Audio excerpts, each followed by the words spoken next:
agora passaremos para o momento da ministração da palavra. E a nossa irmã, Diaconisa Luísa, ela foi convidada para ministrar a palavra hoje pela manhã.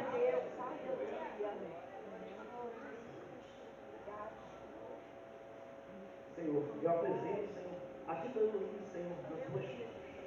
Aquilo que tu colocaste no coração de Luiz, Senhor, para transmitir para a tua igreja, baseado na tua palavra, Senhor. Ó Espírito Santo, venha usá-la, Senhor, de uma forma poderosa, Senhor, para que a tua palavra, Senhor, venha de encontro ao nosso coração. Fale conosco, Senhor, e tome a tua cela nas tuas mãos, pois assim eu te peço e te agradeço, em nome de Jesus. Amém. Amém. Glória a Deus. Paz do Senhor, irmãos. Amém. Eu ouvi. Amém. Nós vamos ministrar sobre esse tema. Esses dias eu estava ouvindo uma canção antiga, e a gente está estudando salmos dos jovens. A gente sabe que canção antiga, não importa a idade dela, ela é poderosa se ela for inspirada pelo Espírito Santo, né? A canção diz assim: estou voltando à essência da adoração. Quem é a essência? A essência és tu, Jesus. Oh, me perdoa pelo que eu fiz dela. A essência és tu. A essência és tu, Jesus. É por isso que a gente está estudando sobre quem é Jesus. Porque a gente precisa saber quem Ele é. E não é saber quem Ele é pela cultura. A gente estava conversando com os jovens. Gente, eu vou falar dos jovens pra caramba, então me suportem. A gente estava falando dos jovens agora que a gente... Antes a gente criticava os católicos dizendo: ah, católico de BGE. Você sabia que hoje a gente tem crente de BGE? Porque o evangélico virou cultura, virou parte da cultura. Tem moda evangélica, tem música evangélica. A gente agora é um nicho na cultura, entende? Então a gente nasceu no evangelho, mas não pratica. É muito engraçado. A palavra evangélico no dicionário é aquele que pratica o evangelho, mas a gente tem evangélico não praticante. É o evangelho de BGE.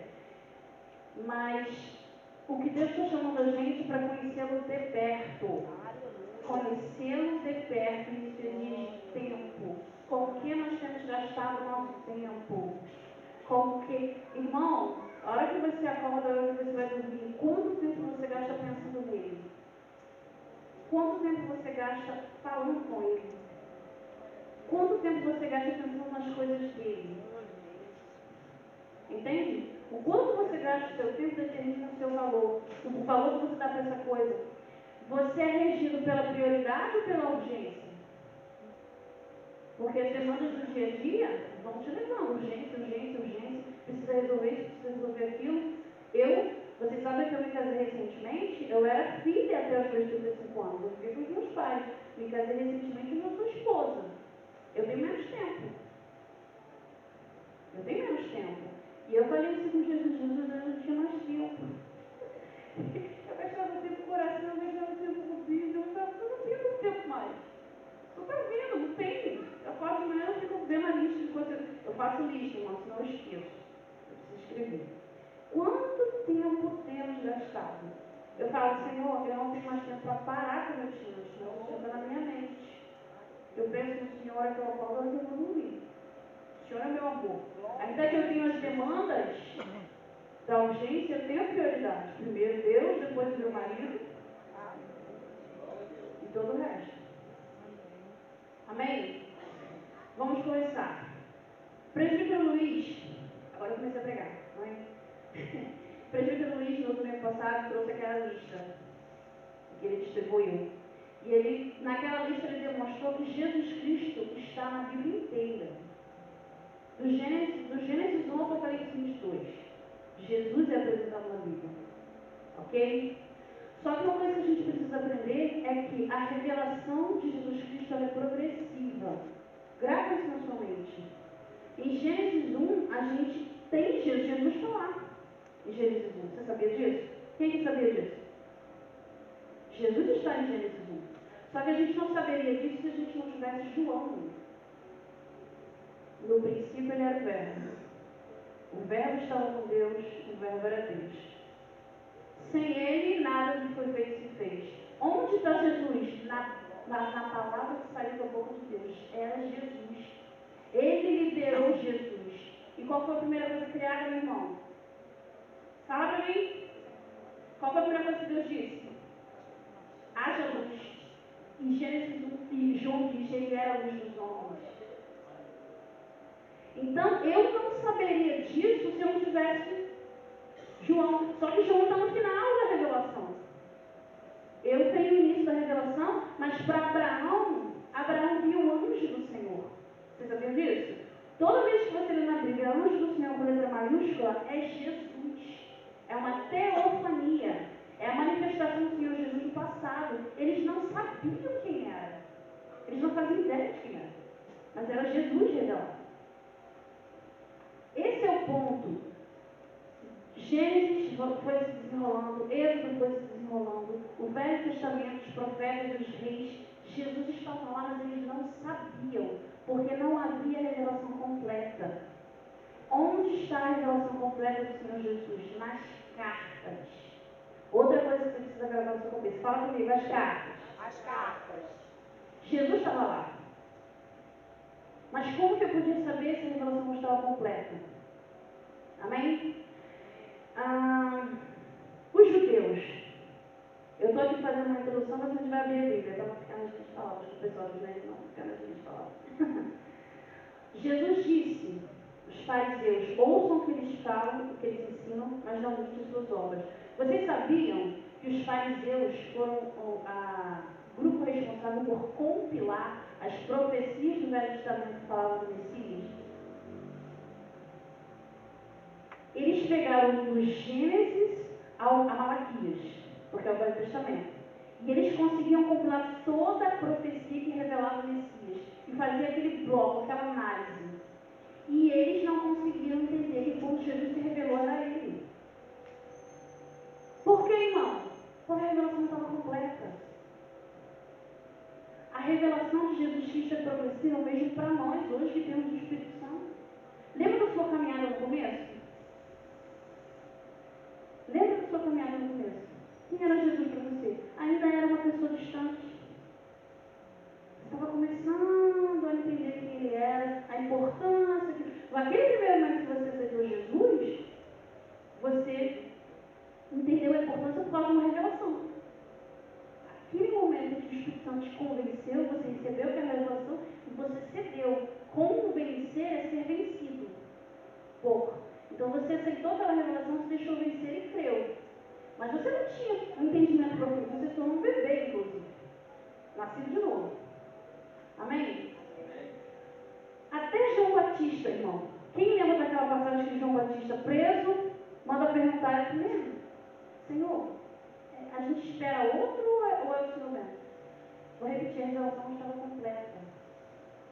Lembra de Pedro dizendo, tu és o Cristo, filho de Deus vivo? Jesus disse que foi quem que deu essa revelação para Pedro? O Pai. O Pai. Vou dar um exemplo. Eu vou dizer aqui uma coisa que talvez choque você, mas é importante dizer. Algumas pessoas fazem uma crítica, mas não fazem a crítica correta. Eu ouvi essa crítica uma vez. Existem pessoas que pregam o Velho Testamento demais. Só prega o Velho Testamento, só prega o Velho Testamento, está errado. Aí uma outra pessoa que eu vi essa crítica, isso está errado se me pregar a Bíblia. Mas eu completo a crítica dizendo que o Velho Testamento tem que ser pregado a partir da revelação completa. Se você ensina o Velho Testamento como se fosse a revelação completa, você provavelmente vai ensinar errado. Prove. Exemplo. Tem muita gente que vai orar pela igreja pedindo porção dobrada do Espírito Santo.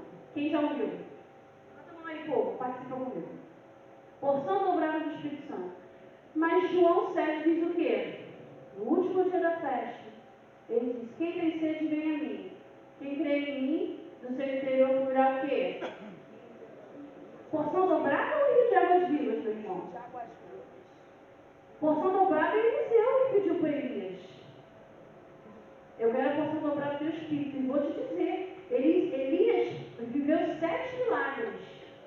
Quantos você acha que Eliseu viveu? 14. Ele pediu porção dobrada e ele teve. Um fez 7, o outro fez 14. Só que Jesus disse: vocês farão obras maiores. Se você está na revelação incompleta, você vai pedir pouco, você vai pedir errado. A revelação é fontes a jorrar para a vida eterna, obras maiores. Obviamente que Jesus não está falando de um indivíduo, ele está falando da igreja. A igreja, como corpo dele, faria mais do que ele fez como indivíduo. Amém? E a nossa jornada com Jesus Cristo é desse jeito, progressiva. Eu não conhecia Jesus no começo. Ele era muito distante. Mas toda vez que eu ia para a igreja, ele dizia: você tem que conhecer a Bíblia. Você tem que orar. Aí chegou um dia que eu falei assim, eu parei de fechar a porta do meu quarto, porque eu acabei de fecha a porta do meu quarto. Eu falei: Senhor, eu não sei nem o que dizer, mas eu vou começar aqui, vou fazer o que o povo está dizendo, bebê espiritual, novamente nascida. E comecei a orar: Senhor, eu não tenho que cantar isso aqui não, tu me ajuda? Começa a despertar fome e tal. Adolescente, eu tinha 10 anos quando eu converti, logo eu fiz 11. E aí eu comecei a ter uma fome de ir para a igreja por causa dos estudos bíblicos, irmão. Batista, né? Você sabe que Batista com Bíblia é a forma séria, né? Eu tinha 3 reuniões de estudo bíblico por semana. Fome, palavra. E aí eu fechava o quarto para orar, começou a ficar gostoso. Porque as minhas orações começaram a ser recheadas de Bíblia. E Deus é a própria palavra. Então, quando eu me envolvia com a Bíblia, orar era quase simbiose, era quase que fazia parte lá. E a oração, eu não queria largar a Bíblia, eu estava meia-noite, eu estava, imagina, um adolescente de 12 anos, meia-noite, não teve para chegar no dia seguinte, minha mãe passava: ai, meu Deus, era fome. Certo? Um abismo chama outro abismo. Quanto mais você busca, não tem no começo, continue buscando, porque vai vir a fome. Fonte a jorrar, quem conhece o Rio Amazonas, é um dos maiores rios do mundo. A nascente é um negocinho pequenininho. Mas deixa jorrar, vai virar um rio. Deixa jorrar, vai virar um rio. Amém? Como eu disse aqui, Gênesis 1 só pode ser compreendido por causa de João 1. A revelação do Espírito, quando eu tenho ela completa, eu sei que eu não posso pedir porção dobrada, pedir fontes a jorrar. Entende como a revelação é progressiva? Os fariseus, eu queria dizer para vocês uma coisa importante, para a gente começar a entender, porque a gente vai chegar nas tardes. Eu estou aqui fazendo a construção. Percebe como é progressivo? A gente vai chegar no final. Deus passou o Velho Testamento inteiro anunciando o Messias. Mas ainda assim não era fácil. Os judeus não compreenderam, porque ao mesmo tempo que ele tinha características de Deus, as profecias das Jesus tinha, era um ser humano divinificado. Era humano, mas era Deus. Ele tinha atributos de Deus, mas era um ser humano, era chamado. Os fariseus não entenderam. Quando Jesus se apresentou pobre, vindo da Galileia, pode vir uma coisa boa da Galileia? E aí, de repente, ele começa: cego ver, surdo ouvir, aos pobres é pregado o reino de Deus. Peraí, isso aí é Isaías 61. Mas ele viria como rei. Então, entende a confusão? Ou a gente acha absurdo o judeu não aceitar Jesus como Messias, mas se coloca no lugar dele. O próprio Pedro só teve a revelação do Cristo por causa de uma ajuda que o Pai deu. E mesmo nós, a Bíblia diz que a nossa conversão é por operação de quem? Quem é convencido? Desculpa, quem convence? Mesmo nós precisamos de ajuda para aceitar. Amém? O Novo Testamento começa com a revelação de Jesus Cristo. Mateus apresenta a genealogia, mas eu quero dizer para você o que aconteceu antes. Como estou falando da progressão. Para Jesus Jesus vir o Império Romano ter que se levantar, os gregos tinham que estar estabelecidos e os judeus também. A diáspora judaica judia fez com que sinagogas se espalhassem por todo o Oriente Médio e Europa. Primeiro ponto. Pregava-se a lei todos os sábados, em todas as cidades. Segundo, as estradas romanas estavam espalhadas. Significa que podia se ir e vir facilmente, era um império unificado. E os gregos deram a língua, o inglês nosso, né? Então, se podia circular, se falava uma língua única e todo sábado se pregava a lei. Esse era o momento que Deus separou para revelar o Filho. Entende? E Deus preparou o mundo e o Filho veio. Nos evangelhos, meu irmão, não sei se você sabe disso, mas cada evangelho contempla um desses povos. Sabia disso? Mateus foi preparado para os judeus. O livro de Mateus é tanta profecia do Velho Testamento de Mateus, é um evangelho escrito por um evangelista focando o povo judaico. Lucas, focando os gregos. Marcos, focando os romanos. Os três povos importantíssimos para a revelação de Jesus Cristo. E Deus dá uma resposta evangélica para cada um. Amém? Nos evangelhos, a revelação ainda não era completa. Os discípulos ainda não haviam entendido tudo. Nos evangelhos, uma das jovens, Nicole, ela não está aqui hoje, a namorada do Gabriel, ela pegou um texto que Jesus fala para Pedro. O diabo me pediu para você andar como trigo, mas eu decidi por ti. Tu, quando te converteres, confirma teus irmãos. Aí Nicole chegou e disse assim, mas Pedro não tinha se convertido? Ué, mas os evangelhos, tudo que ele fez, ele curou, libertou, obedeceu a Jesus, mas ele não tinha se convertido? Eu falei, não, eles ainda operavam o sistema do Velho Testamento. Mesmo os evangelhos que já apresentam Jesus, a revelação não estava completa. Vocês estão me acompanhando? Amém? A revelação não estava completa. Vamos começar a Bíblia. Mateus 15:16. Mateus 15:16. Eu quero mostrar para vocês como os discípulos andavam com Jesus, mas ainda não entendiam tudo. Mateus 15:16. Pastor Marcos, eu tenho até que horas? 11:20? Aleluia. Esse aqui estava acabando. Aleluia. Mateus 15:16.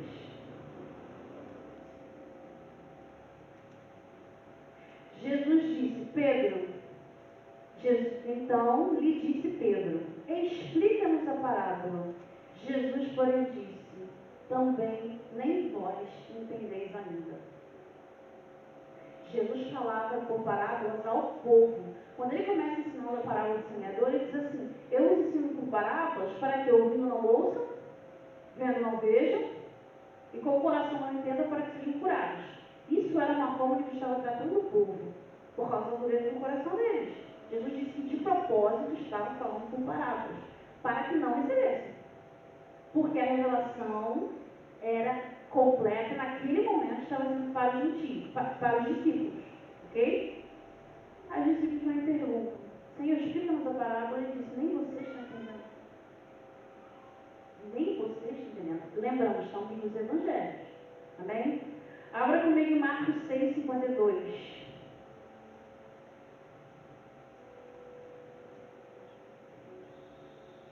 6:52.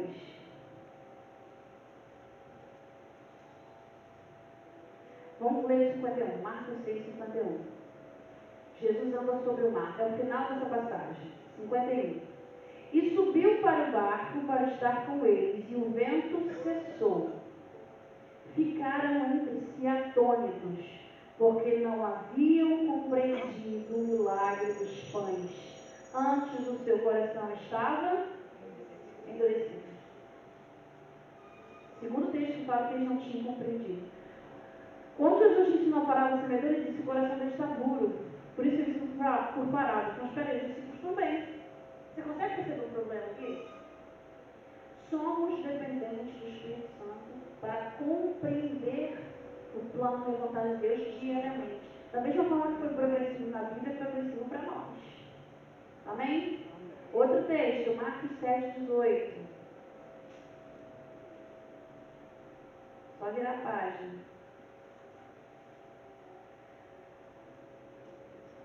Então lhes disse: assim vós também não entendeis, não compreendeis que tudo que de fora entra no homem não pode compreender. Aquele texto não é o que o homem come, que o contamina, mas é aquilo que sai dele. Ele está dizendo: vocês não compreendem. Então está provado aqui que nos evangelhos os discípulos ainda não tinham compreendido tudo. E eu vou fechar com esse texto aqui, irmãos. Na própria ressurreição, Jesus já tinha morrido e ressuscitado. João 29. Eu sou de abrir a Bíblia, irmão. Vamos folhear esse livro. João 20, Jesus já tinha ressuscitado. Versículo 9. Não, vamos ler o versículo 8. João 28. João 20, versículo 8. Então, entrou também outro discípulo que chegara primeiro ao sepulcro e viu e creu. Quem é outro discípulo? João. Pedro entra, João chega primeiro, mas fica na porta. Pedro entra, vê o que acontece. Aí depois João entra. Quando ele vê, ele crê. João é o cara, né, irmão? Dos discípulos, ele é o mais íntimo, é o que crê primeiro, é o que não abandonou Jesus na cruz. João foi o último a morrer. João é o cara. E no versículo 9? Pois ainda não tinham compreendido a Escritura, que era necessário ressuscitar entre os mortos. Jesus disse claramente: importa que eu morra e ressuscite. E eles não tinham entendido isso, nem mesmo nas Escrituras. Oséias 6,1. Ele nos. Como é? Vinde, voltemos ao Senhor, pois ele nos despedaçou e nos sarará, fez a ferida e ele ligará, nos revigorará e viveremos diante dele. Ao terceiro dia. Está escrito: ao terceiro dia ele revigorará e viveremos diante dele. Eles não tinham compreendido que ao terceiro dia ele ia ressuscitar, e ele havia dito com todas as letras. Amém? Para fechar essa parte, eu queria que vocês abrissem comigo João 16, 12. Agora a gente vai parar um pouco nesse texto. João 16, 12. Esse é o texto, essa é a parte que ele começa a explicar a missão do Espírito Santo. A missão do Espírito Santo, aquele que havia de vir como substituto do próprio Jesus. Vos mandarei um outro Consolador. Outro Consolador. A expressão significa um outro semelhante a mim que vos guiará. No grego. Um outro semelhante a mim que os guiará. Que estará ao seu lado. O Espírito Santo é hoje o rei da igreja. O Senhor da igreja. Jesus é o Senhor da igreja, sim, mas quem está aqui, trabalhando aqui, quem foi deixado aqui é o Espírito Santo. A gente precisa conhecer o Espírito Santo. Inclusive na célula, os jovens estão estudando o Espírito Santo. Toda terça-feira, a pessoa do Espírito Santo é apresentada no Evangelho de João. Amém? João 16, 12. Do 12 ao 15. Tenho ainda muito que vos dizer, mas vós não podeis suportar agora. Quando vier, porém, o Espírito da verdade, ele vos guiará a toda a verdade, porque não falará por si mesmo, mas dirá tudo o que tiver ouvido, e vos anunciará as coisas que hão de vir. Ele me glorificará, porque há de receber o que é meu, e não há de anunciar. Tudo quanto o meu Pai tem é meu, por isso que eu vos disse que há de receber o que é meu, e vos há de anunciar. Jesus disse: nem mesmo eu aqui, após a ressurreição, tenho condições de ensinar para vocês tudo que vocês não estão prontos. Então, qual é a revelação final, irmãos? É a revelação que o Espírito Santo revelou aos apóstolos. A revelação completa estão nas cartas. Ainda que eu leia os evangelhos, ainda que eu leia o Velho Testamento, eu preciso colocar o óculos da revelação final. Quando eu estudo o tabernáculo de Moisés, de Davi, do templo de Salomão, eu preciso colocar a revelação, entender o que é o cordeiro, o que é o sacrifício, o que é a unção, o que é o ouro, o que é a prata. Eu preciso de ler Hebreus para entender o evangelho, o sistema sacrificial do Antigo Testamento, eu preciso compreender o que é a justificação. Vocês são justificados pela fé e têm paz com Deus. O sacrifício de paz do Velho Testamento era o único sacrifício que tinha todo mundo sentado à mesa. O ofertante comia, o sacerdote comia e Deus queimando comia. Todos sentavam à mesa no sacrifício de paz. O nome do sacrifício é esse. Todos sentavam à mesa para comer. Justificados, pois, pela fé, temos paz com Deus. Eu posso sentar na mesa com Deus hoje e com fé que eu estou limpa diante dele pelo sangue do Cordeiro. Entende que a revelação precisa ser completa?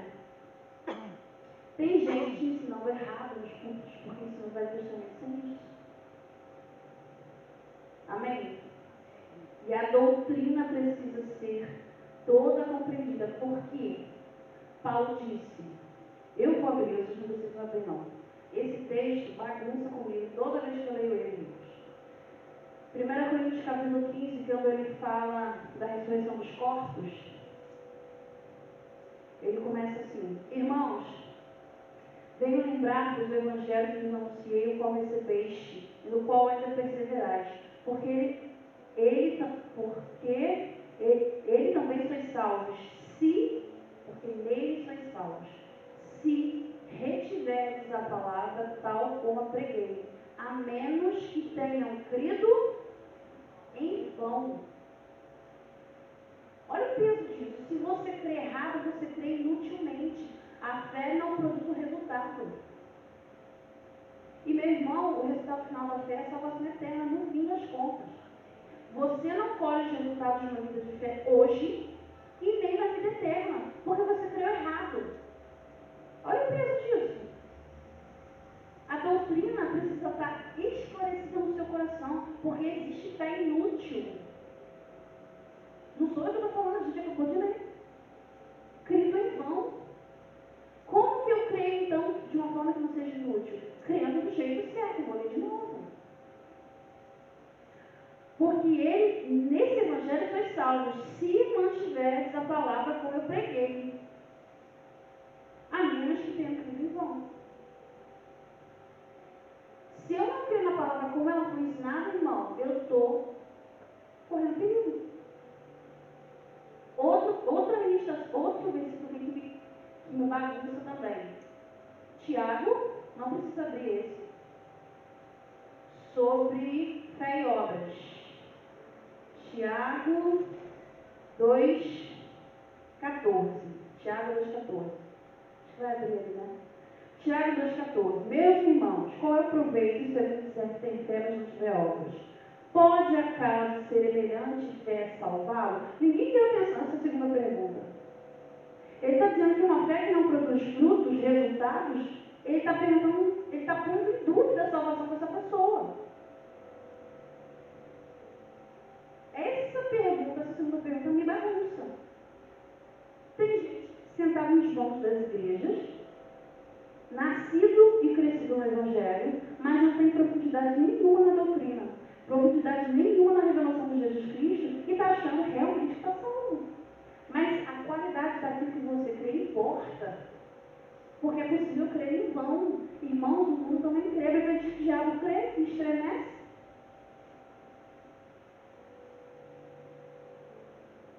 A qualidade do que você crê importa.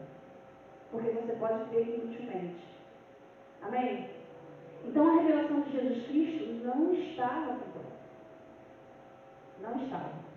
Jesus afirmou, tenho ainda muito que vos dizer, mas vós não podeis suportar agora. Quando vier, porém, o Espírito da verdade, que vos guiará toda a verdade, porque não falará por si mesmo, mas dirá tudo que tiver ouvido de mim, e vos anunciará as coisas que hão de vir. Não só vai receber, o Espírito Santo não só vai revelar aquilo que ouviu de Jesus, mas as coisas que hão de vir. Ele está falando do Apocalipse, no fim das contas, da revelação dos últimos dias, as coisas que hão de acontecer. Amém? Então, os discípulos, mesmo após a ressurreição, não tinham entendido. E a revelação progressiva continua, irmão. em Atos a coisa está completa. Quando vem as cartas, tudo começa a ser revelado. Amém? Vamos começar. As cartas.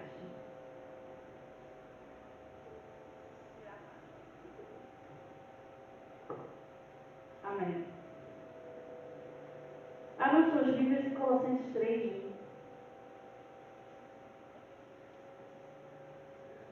Vocês estão compreendendo, gente, tudo que eu disse até aqui? Amém. Colossenses 3. Ah, meu Deus. Coisa separada. 3:1.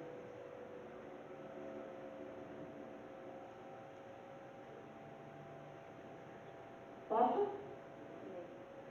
Portanto, se fostes ressuscitados juntamente com Cristo, buscai as coisas lá do alto, onde Cristo vive, assentado à direita de Deus. Pensai nas coisas lá do alto, não as que são da terra, porque morrestes e a vossa vida está oculta juntamente com Cristo em Deus. Aqui a gente começa a falar da revelação final. A revelação completa. A gente começa a falar, a gente não vai terminar hoje não. Se já ressuscitados juntamente com Cristo. Peraí, como assim? Os apóstolos não tinham entendido isso. Se você recebe pela fé Cristo, aquilo que ele viveu na cruz, você viveu também. Você foi crucificado. Você morreu. Você ressuscitou. Se você genuinamente recebeu isso pela fé. Vou te explicar como isso aconteceu comigo. Tá? Eu estava lendo a 1 João, estava meditando em 1 João. Se confessarmos os nossos pecados, ele é fiel e justo para perdoar os nossos pecados e nos purificar de toda justiça. Eu parei nesse fiel e justo. Deus é fiel e justo com quem? Ele é fiel e justo para perdoar. Porque se ele não perdoar, ele não é fiel e não é justo. Beleza, fiel e justo com quem? Eu pensei comigo, com Jesus, né? Depois de tudo que Jesus fez, de dobra completada, ele não me perdoar, eu acho que é injusto com Jesus. Sabe o que aconteceu comigo? O Espírito Santo me parou e falou, eu sou fiel e justo com você. Aí, como assim, Senhor? Fiel e justo com você? Comigo? Você também morreu. Você também ressuscitou. Se eu não te perdoar, eu não estou levando em consideração que você morreu. Não, acabou comigo. Eu tive que parar, eu destaquei um pouquinho para pensar nisso. Para Deus, eu estava em Cristo, e é isso que esse texto diz. Ele é fiel e justo comigo, porque se eu recebi o que Jesus fez pela fé, eu morri. Eu ressuscitei. Feche seus olhos na sua mão aí. Fala comigo. Senhor. Fala com força. Senhor. Eu creio que eu estou em Cristo. Eu morri. Eu morri para as minhas vontades. Ainda que seja difícil morrer para as minhas vontades. Mas eu ressuscitei para a vida eterna. O Senhor mora em mim. Diga isso, o Senhor mora em mim. E eu moro em ti. Aplauda o Senhor Deus.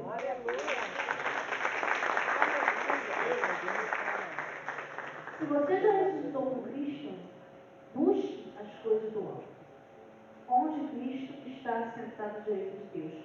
Pense nas coisas que são do alto.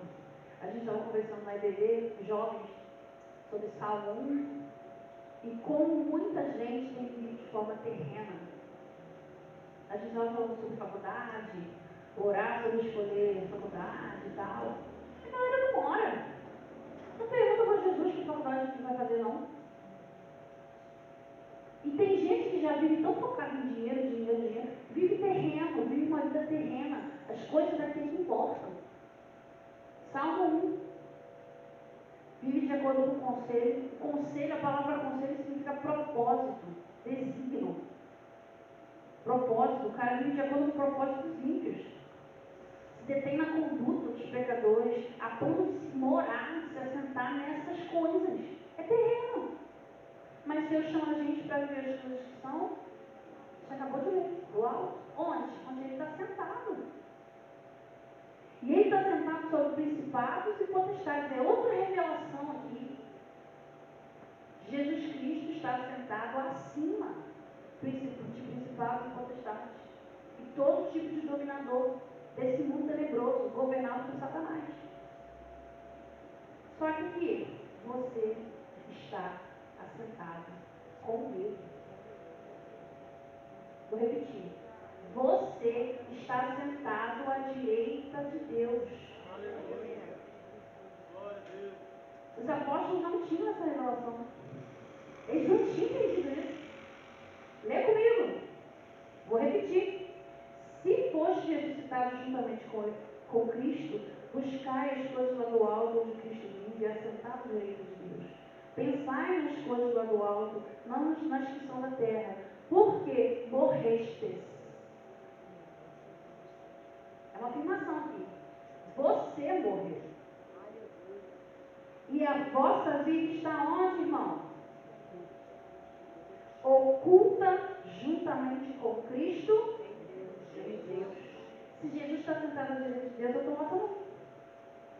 É por isso que ele diz: vocês têm poder sobre serpentes e escorpiões e todo o poder do inimigo, não vai te fazer dano nenhum. Luiz, mas eu sou atacado pelo diabo, às vezes ele me perturba. Bem-vindo ao reino de Deus, ele me perturba também. Só que eu posso usar essa autoridade e dizer assim: aqui não. Nem que eu tenho que ficar meia hora, uma hora, a madrugada inteira brigando, mas ele tem que sair da minha casa. Porque eu estou sentada à direita de Deus, com Cristo, acima de 12 principados potestades. Eu estou lá. O nome de Jesus é sobre mim, eu carrego o nome da família. Ou eu acredito nisso, irmão, ou eu não consigo dormir, ou eu dirijo. Eu posso, há um tempo atrás, todos os dias da semana eu ia e voltava no Rio de Janeiro. Vocês acham que Satanás me tentou me matar algumas vezes? Eu posso contar para vocês a história. Augusto ficava lá na casa, orando. Tinha horas, irmãos, que eu apagava. Era um treco demoníaco. Eu estava aqui, sabe quando as forças do braço caem? Aí o Espírito Santo me segurava, o carro dava uma balançada, e o Espírito Santo falava assim: expulsa esse treco que está aqui dentro. Aí eu, ai Senhor, aí eu começava a sai em nome de Jesus. E eu só parava quando eu sentia que o treco ia embora. Eu estou assentada à direita de Deus e Ele está debaixo dos meus pés. A diferença é que eu preciso lutar, eu preciso aprender, eu preciso fortalecer essa fé. Certo? A fé no primeiro momento, eu estava vendo um vídeo recente, tem alguns pastores e irmãos que vale a pena você seguir na internet, tem alguns que não vale não. Tem alguns que você tira da sua vida e tem alguns que vale a pena. Essa ministração é o seguinte: muita gente lê a questão da semente, o grão de mostarda, né? Da seguinte forma: se tiver fé do tamanho de um grão de mostarda, a Bíblia não diz isso. Ela não fala do tamanho. Jesus repreendeu fé pequena. Os discípulos tinham fé pequena na hora lá da tempestade no mar, e ele falou: homens de pequena fé. Jesus não estava aprovando fé pequena. Então não está escrito, busca lá no texto, do tamanho, não está escrito tamanho, está escrito como o grão de mostarda, e ele explica. Porque sendo uma semente, uma das menores, se torna uma grande hortaliça. Ele está dizendo, você tem que ter a fé, ainda que ela seja do tamanho de uma mostarda.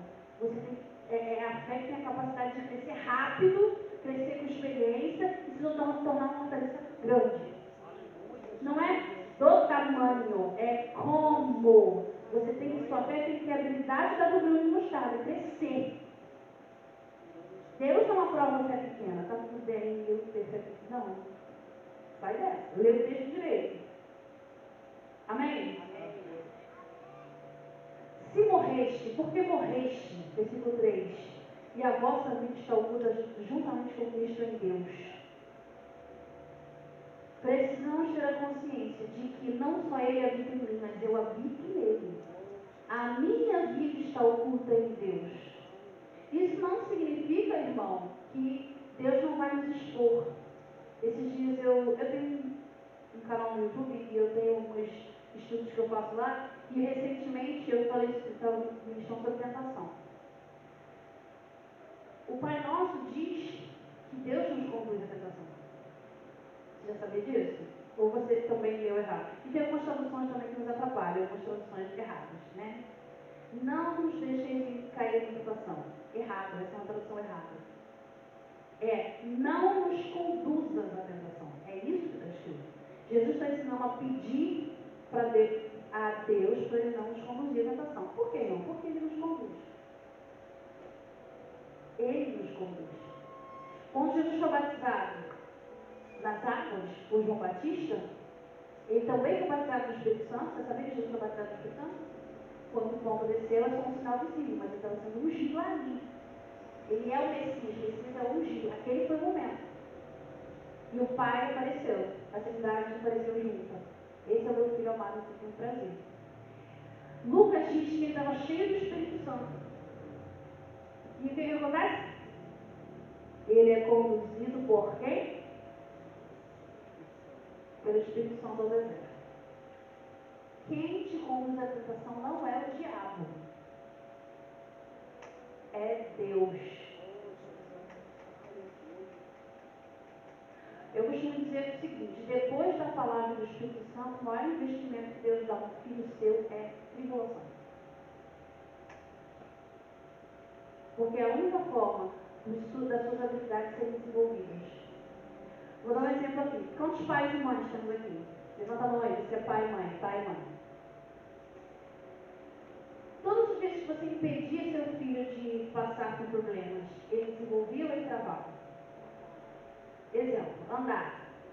Se você ficasse demais ali, ele não desenvolvia. A pisada não firmava, o pezinho não firmava.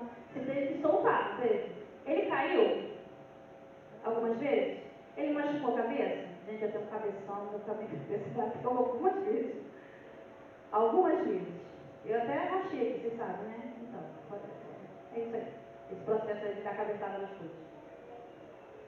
Me machuquei, caí, mas eu só aprendi a andar com estresse. Então, Deus às vezes empurra a gente para os problemas para a gente desenvolver. Não tem. Enquanto, por exemplo, vou dar um exemplo clássico aqui. As crianças ao longo da história sempre foram expostas à terra, sujeira, né? As mães tinham que estar limpando remela do olho, limpando o nariz, toda a vida, porque estavam sempre expostas. No tempo recente, os filhos de apartamento eram criados em quase apartamentos herméticos, esterilizados a álcool do chão ao teto. O que aconteceu com essas crianças? Não desenvolviam imunidade. Vocês sabem dessas conhecem essa história, né? Tem criança que hoje são hiperalérgicos porque a imunidade não desenvolveu. Porque durante a infância não foram expostas. O melhor investimento que Deus dá ao seu filho, depois de Jesus, da palavra do Espírito Santo, são as tribulações.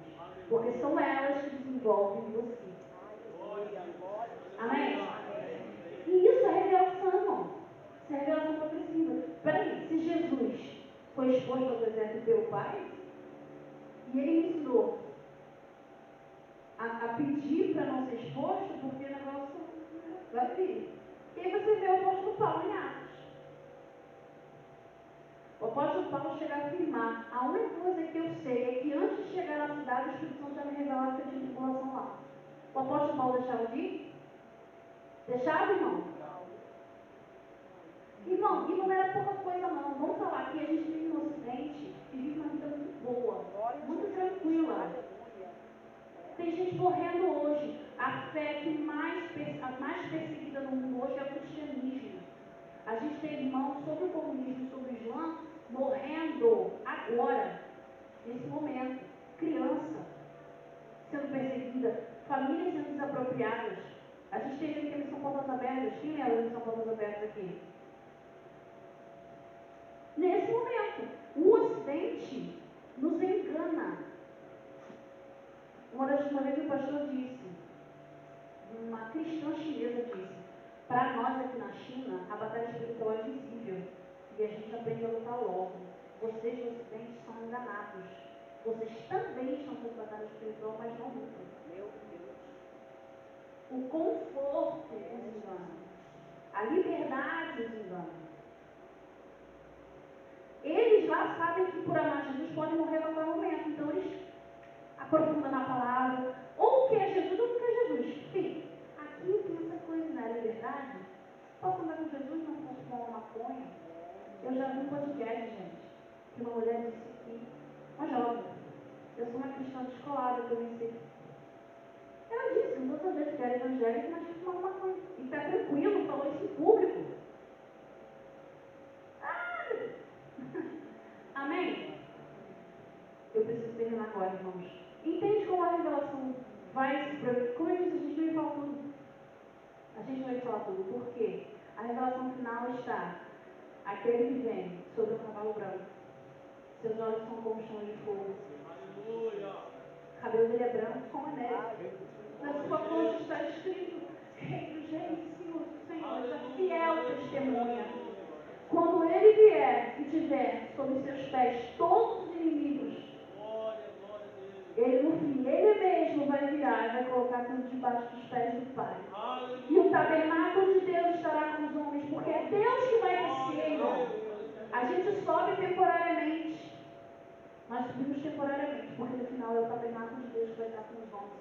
Deus vai descer o seu trono do céu para a terra. E Ele vai governar a partir daqui. Essa é a promessa de Deus para nós. Essa é a revelação. Amém? Feche seus olhos. Jesus, nós precisamos de profundidade.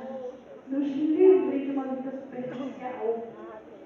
Deus, se necessário for, nos conduz à tentação. Eu sei que é uma loucura pedir isso, mas não nos deixe viver uma vida superficial. Nos conduza ao conhecimento de Deus.